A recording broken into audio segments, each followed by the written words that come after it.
Paulo Figueiredo. Bom, vamos por partes.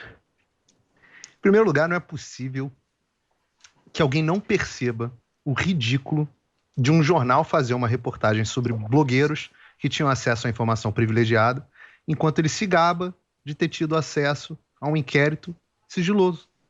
Quer informação mais privilegiada que essa? A diferença entre esses dois tipos de acesso é que o vazamento de informações sigilosas de um processo é crime. Crime previsto no artigo 142 do Código Penal. O crime corriqueiro no Brasil. O STF, a PGR e a Polícia Federal não vão apurar esse crime, não? Até quando isso vai ser rotineiro? Nem os advogados conseguiam acesso a esse inquérito sigiloso? Bom, não, aparentemente não. Eles preferem apurar os crimes dos tais atos antidemocráticos. E o que são os atos antidemocráticos? O que foram esses atos antidemocráticos? Foi o povo indo às ruas pacificamente se manifestar e expor a sua vontade às suas autoridades no início do ano, antes do Covid. Mas mais do que criminalizar as manifestações, esse inquérito sem pé nem cabeça, ele criminaliza a opinião. Vejam só esse trecho do processo que consta na reportagem.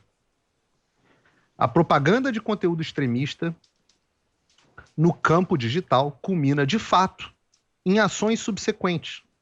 As manifestações reais contra o Estado Democrático de Direito, criando um ciclo que se retroalimenta com a difusão das manifestações pelos canais de internet dos produtores que, por sua vez, são alardeados e replicados em perfis pessoais de redes sociais de agentes de Estado, gerando mais visualizações, constatou a Polícia Federal em relatório de 9 de julho. Peraí. O que caracteriza conteúdo extremista? Qual é o limite da opinião permitida antes dela ser extremista? O que eu posso pensar? O que eu estou autorizado a pensar, excelências? Outra, estão culpando os jornalistas por atos praticados por terceiros? É isso mesmo? Tem jornalista que chega ao ponto de dizer que deseja o Bolsonaro morto. A maioria faz isso apenas figurativamente. Mas tem os que dizem literalmente. Deveriam ser presos pela facada do Adélio? Eu me pergunto. Em seguida, o que está sendo criminalizado? A monetização. O ato do jornalista ou um youtuber, né, ter acesso às informações privilegiadas e ganhar dinheiro com isso é visto como criminoso. Olha, eu acho que todo mundo aqui corre risco de ir preso. A Thaís alega que conversa com fontes do Palácio. Eu certamente sei que converso. E a gente recebe dinheiro por isso. Ou seja, monetizamos. Eu ainda cometo o descalabro de colocar as minhas participações... no meu canal do YouTube. Eu não sabia que estava cometendo um crime. Mas Paulo, jornalista é diferente de blogueiro. Quem define?